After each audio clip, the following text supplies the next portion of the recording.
Hey there, history nerds and trivia lovers, it's your boy Matt Holtham, back at it again with another mind-blowing video.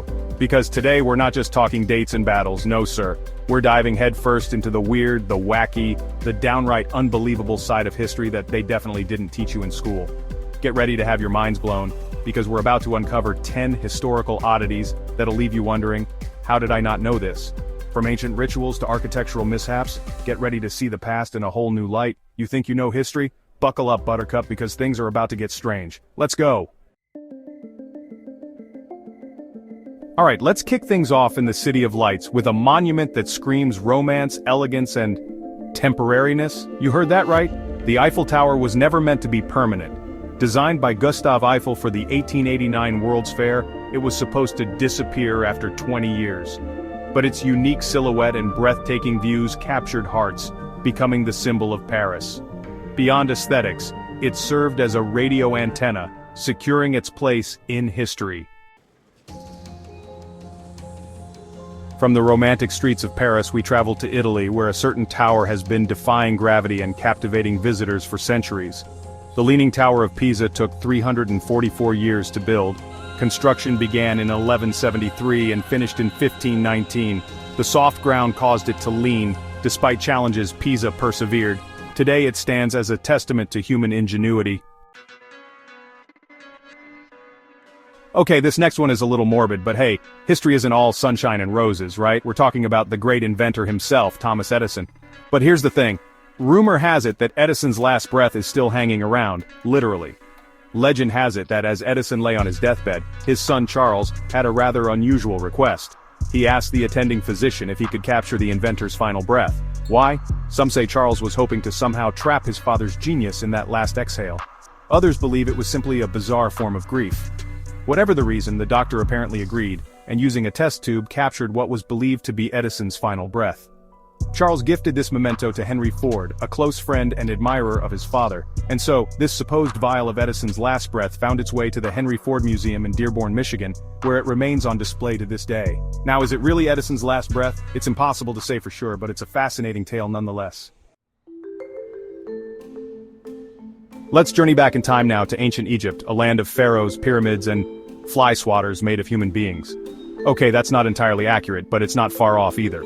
When it came to dealing with pesky insects, the ancient Egyptians had a rather, shall we say, hands-on approach. Imagine yourself as the pharaoh, ruler of all Egypt, living a life of luxury and grandeur. There's just one tiny problem: those pesky flies buzzing around your head, landing on your food, generally being a nuisance.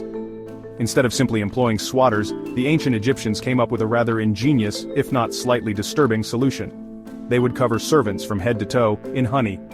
The honey acted as a sort of ancient flypaper.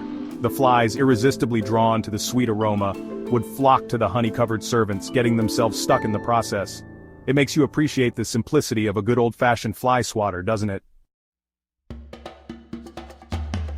Our next stop takes us to China, home to one of the most iconic structures ever built, the Great Wall.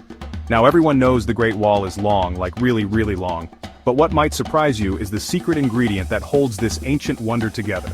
No, it's not the tears of frustrated laborers, though there were probably a few of those. It's something far more surprising: sticky rice. The ancient Chinese discovered that mixing sticky rice with lime mortar created a super strong binding agent, one that could withstand the elements and the test of time. Centuries later, some sections of the Great Wall are still remarkably intact, thanks in part to this ancient recipe of rice and lime. It's a testament to the ingenuity of those early engineers and a delicious reminder that sometimes, the most unexpected ingredients can create the most enduring results. So next time you're enjoying a plate of sticky rice, take a moment to appreciate its historical significance. Hold on to your pointy hats and buckle your breeches, because we're about to dive into a truly bizarre chapter of history. The time a pope declared war on cats. You heard that right, feline fanatics. In the 13th century, Pope Gregory IX, a man who clearly wasn't a fan of cuddles or hairballs, decided that cats were, and I quote, instruments of Satan. According to Pope Gregory, cats were associated with witchcraft and pagan rituals. So, fueled by religious zeal and perhaps a touch of allurophobia, Pope Gregory IX issued a papal bull condemning cats and calling for their extermination. Across Europe, people took the Pope's words to heart, and cats were rounded up and, well, let's just say it wasn't pretty. It's a disturbing example of how superstition and fear can have unintended consequences. From papal decrees to high seas hijackings, our next story takes us to the world of ancient Rome and the legendary Julius Caesar. Now Caesar is known for many things: his military genius, his political ambition, his stylish toga collection. But did you know he was also a hostage negotiation expert? Well, sort of. Before he was conquering Gaul, a young Julius Caesar had a bit of an unfortunate encounter with pirates. They captured him off the coast of Greece and held him for ransom. Instead of begging for mercy, Caesar basically told the pirates they were doing it wrong. He scoffed at their initial ransom demand, claiming it was far too low for a man of his stature. He demanded they increase the ransom, which surprisingly they did. Once the ransom was paid and he was released, Caesar raised a fleet, hunted those pirates down, and made them walk the plank. It's a story that perfectly illustrates Caesar's audacity and his proactive approach to conflict resolution. It's also a good reminder that when negotiating with pirates, it pays to be Julius Caesar. Okay folks, brace yourselves because this next one's a bit, shall we say, pungent. We're talking about ancient Roman hygiene, specifically their dental care routine. Now, the Romans, they were known for their baths, their aqueducts, their general appreciation for cleanliness. But when it came to teeth whitening, well, let's just say they had a rather unique method. The Romans turned to a readily available, if somewhat stomach-churning, solution urine. Apparently, ancient Romans believed that urine, specifically aged urine, could whiten their teeth. It turns out that urine contains ammonia, which acts as a bleaching agent. It makes you appreciate the wonders of modern toothpaste, doesn't it? Our penultimate stop takes us to the icy depths of the North Atlantic and the tragic tale of the RMS Titanic. Now, everyone knows the Titanic, the unsinkable ship that, well, sank. But what you might not know is that this maritime disaster was partly a result of a design choice that prioritized aesthetics over safety. The Titanic's designers, in their quest to create the most luxurious and visually stunning ship, made a decision that would have tragic consequences.